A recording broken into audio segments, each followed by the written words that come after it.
How to start a YouTube channel.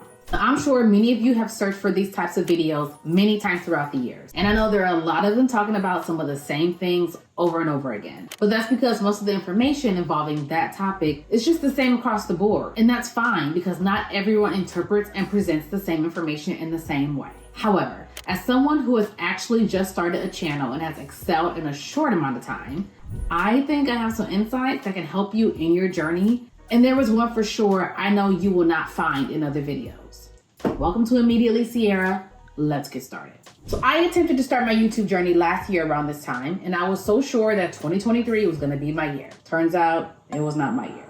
Things did start off well. I had scripts and I had topics, but as we know, life can hit us real hard, and sometimes the things we love just have to take a back seat. Life hasn't necessarily gotten easier, but I've adapted and I've used those hardships to my advantage. So at the beginning of the year, I made a vision board that mimicked a bingo card and put all of my goals for that year on there. So the game is to get bingo, but you do it by accomplishing as many goals in those squares as possible on the entire board. Now I have small and large goals on there for all different parts of my life, but one of the goals was to start my YouTube channel again. But this time, I had a very specific goal in mind, which was to hit 1,000 subscribers and get eligible for monetization. To my surprise, that happened much sooner and easier than I thought it would. That is what this video will cover. I will go over a little backstory to help you even understand how I even got here, 3 steps on what led to my success in 2024 so far, like how I grew 10,000 subscribers in 30 days. So last year, I made videos about starting my YouTube channel,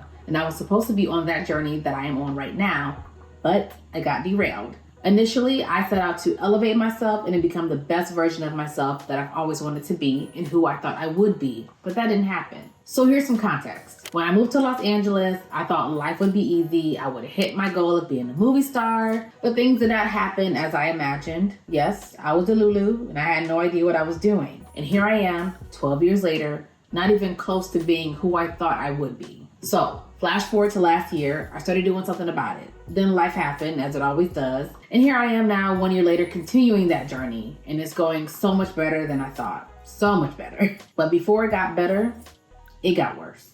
Number 1, I was almost evicted. This came off of COVID when a lot of people were having financial troubles, and for some reason it just never got better, leading to mass evictions. I decided to leave before that happened. I didn't want to be evicted. Although I was working, it wasn't enough to make all of my ends meet. Number 2, I was in this on again, off again relationship like many other people. Relationships are hard, especially when you didn't plan on someone coming into your life, and more particularly when you didn't plan on them staying. But sometimes love just hits. But I learned relationships get easier when you give in to them instead of fighting them. So that's what I did. We gave in. We decided to move forward with our future. We moved in together, and honestly, it has been amazing. Lastly, your girl got a job. I got a big girl job. I got a job in sales and marketing, which I absolutely love my job. And this job was how I was able to start hitting some of the goals on my bingo card, which I'll cover in later videos. So that's a little backstory in case anyone cares, but I think it's relevant to the journey that I'm on right now. I became very goal-oriented in 2024, and reaching my vision board goals was on the top of my list because I wasn't gonna let another year go by without accomplishing them, and the new year was a good time to get clear on those goals and set some new ones, like committing to my YouTube channel. Although I knew I was going to focus on self-development and improvement for my channel, that's not how I dived back into my channel initially. Honestly, it took some convincing because I had a lot of fear and self-doubt, and so I started small, and that small step is what led to my first step. So here's my first step. Actually using the features YouTube provide to grow my channel to 10K subscribers in 30 days. I'm referring to YouTube Shorts. People are sleeping on Shorts right now. Because I was sleeping on Shorts, and then somebody said, you sleeping on Shorts, you need to not be sleeping on Shorts. So I'm telling y'all, don't be sleeping on Shorts. Utilizing features like Shorts was more comfortable to me because of Instagram Reels and TikTok, which is where I was creating content. I wasn't very consistent with these platforms either, but I knew how to operate them and how to show up. So what I did was I uploaded my content from my other platforms to Shorts as a way to dig my toes into YouTube again before I really committed to it. And even though my content wasn't performing that well, it didn't matter. I just wanted to get more familiar with the platform and more specifically with Shorts.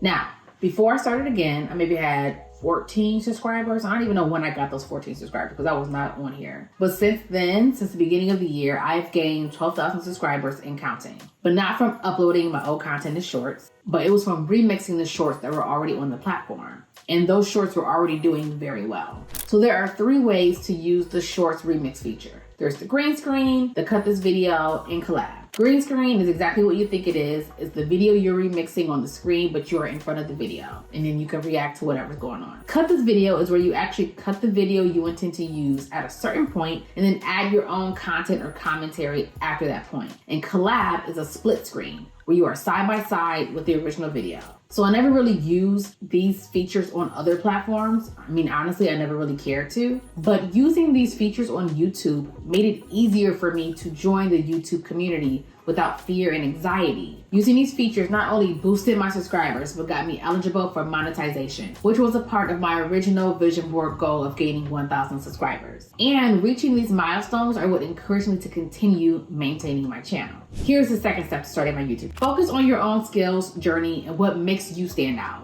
I decided not to focus on what I felt like everyone else was making videos about. I instead decided to focus on my own growth as a person and letting my content reflect that growth, journey, and lessons learned that have changed my life for the better. This made creating content so much easier and simpler because I was drawing from real life ups and downs.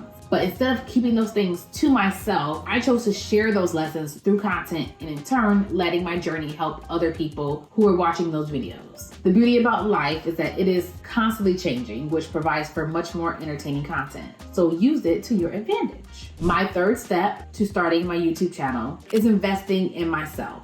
For the first time as a creator, I had hired help, but not in the way that you may think. I didn't just hire someone to edit my videos better and someone to make my thumbnails pop. I didn't do that until recently, actually. But what I did before any of that, I hired a YouTube consultant. So one thing successful people talk about is having a coach or a mentor. But even if someone wants those things, they don't always go out of their way to pay for something like that. Or they don't even make the decision to get out of their own way for that matter. So this time around, I decided to use a shortcut. No pun intended. I did not want to start from scratch by myself. I knew I wanted to succeed the first time, and that is why I hired a YouTube coach. My coach is someone already very successful on YouTube, and she created a company that helped other creators excel, and I took full advantage of that. I've been a part of her community for some time now and made the leap for her to become my coach because I'm not playing no games this time around. I became eligible for monetization with her help, and I'm hoping by the time this video posts, I will be fully monetized, which is a journey within itself. I'm not sure if she wants to be a part of my video, so I'm not gonna mention her by name. But leave a comment on this video if you wanna know and are interested in her services, and I will, with her permission, leave all the tea in the comments and on my community tab.